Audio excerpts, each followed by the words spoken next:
আমাদের যে দাবিটি ছিল, আমাদের ডুয়েটে কর্মরত শিক্ষকবৃন্দ থেকে প্রশাসন গঠন করে আমাদের দাবিটি পূরণ করবে, কিন্তু সেই গণতান্ত্রিক দাবিকে যেভাবে সংঘাতে জড়িয়ে আমাদেরকে রক্তাক্ত করা হয়েছিল, সেই জায়গায় আমরা সেই দাবি থেকে কোনোভাবে সরে আসবো না। আমাদের আগের দাবি এখনও থাকবে। বাহিরের এই বিসিকে অবশ্যই প্রজ্ঞাপন বাতিল করতে হবে, আবার নতুন করে আমাদের এখানে কর্মরত যে শিক্ষকবৃন্দ আছে তাদের ভিতর থেকে প্রশাসন গঠন করতে হবে, তবেই আমরা আমাদের আন্দোলন শেষ করব।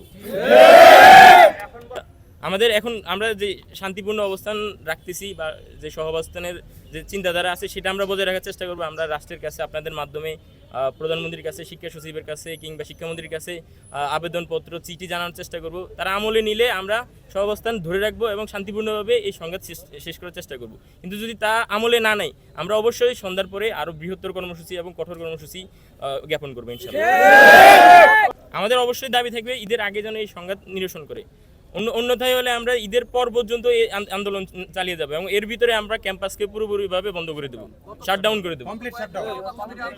এখন পর্যন্ত বিশ্ববিদ্যালয় প্রশাসন এবং কারো পক্ষ থেকে কোনো ডাক পেয়েছেন কিনা এই সমাধানের, প্রত্যাশা কি করছেন?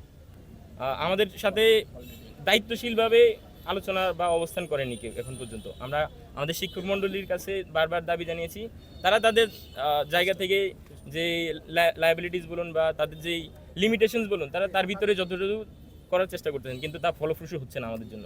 আমরা চাই সরকারের ঊর্ধ্বতন কর্তৃপক্ষ যারা দায়িত্বশীলভাবে এই সমস্যা সুন্দরভাবে নিরসন করতে পারেন, তারা দ্রুতই রেসপন্স করুক। শিক্ষকবৃন্দ থেকেই বিসি নিয়োগ দিতে হবে, প্রশাসন গঠন করতে হবে এবং জারিকৃত যে প্রজ্ঞাপন আছে সেটা বাতিল করতে হবে এবং আমাদের উপরে যারা হামলা চালিয়েছে প্রত্যেককে শনাক্ত করে কঠোর বিচার করতে হবে। আইডেন্টিফাই করা আছে আমাদের কে কিভাবে হামলা করার চেষ্টা করছে। ছাত্র দলের সব ডুয়েটের ছাত্র দলের এবং বাইরের টোকাই যারা আছে তারা কিভাবে, এদিকে দেখেন, রোকন ভাই, রোকন, আব্দুল কাদের, সোহাগ আলী, আমরা এখন মনে করছি না সে আমাদের ছাত্র হিসেবে আর আছে।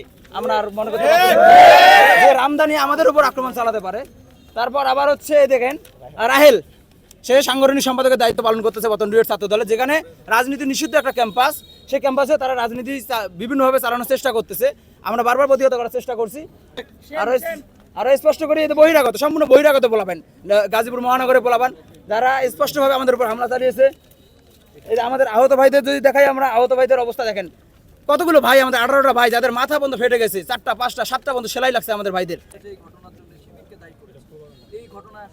না, এটা সম্পূর্ণ একটা প্রোপাগান্ডা এবং মিথ্যা প্রোপাগান্ডা। আপনি এতগুলো ছাত্র এখানে দাঁড়ায় আছে, দেখেন আপনি সব এরা সাধারণ ছাত্র, এরা ডুয়েটকে লালন করে, এরা শিবির না, এরা দল না, এরা জামাত না, এরা ছাত্র শক্তি না। এখানে এই ন্যারেটিভ ছড়ানোর কোনো সুযোগ নাই। এরা সবাই ডুয়েটকে লালন করে বলেই, ডুয়েটকে ধারণ করে বলেই তারা রাজপথে আসে। আপনাদের সুস্পষ্ট বলে দিয়ে যায়, এখানে এমনও আমাদের ভাইরা সবাই আছে যারা ছাত্র দলের সাথে সংযুক্ত, কিন্তু সে কি করে, ডুয়েটকে ধারণ করে, সে লালন, সে মনে করছে এটা তার যৌক্তিক আন্দোলন, সে আমাদের সাথে আন্দোলনে যুক্ত হয়েছে। ন্যারেটিভ ছড়ানোর কোনো সুযোগ নাই যে এটা হচ্ছে শিবিরের আন্দোলন বা অমুকের আন্দোলন। আমি স্পষ্ট করতেছি আপনাদেরকে, এখানে আমাদের 5ই আগস্টের পরে ছাত্রদের ম্যান্ডেট নিয়েই সম্পূর্ণ ছাত্র রাজনীতি নিষিদ্ধ ক্যাম্পাস, তারপরে জোরপূর্বকভাবে ছাত্র দল, ছাত্র শিবির এবং ছাত্র শক্তি কমিটি দিয়েছে, যেটার আমরা সাধারণ শিক্ষার্থীদের বারবার এর তীব্র নিন্দা এবং প্রতিবাদ এবং বিক্ষোভ মিছিল আমরা জানাই আসছি সবসময়, আবারও জানাচ্ছি যে এই ক্যাম্পাস 5ই আগস্টের পর যে ক্যাম্পাস আমরা ছাত্র রাজনীতি নিষিদ্ধ করছি, আজীবনের জন্য এখানে ছাত্র রাজনীতি নিষিদ্ধ।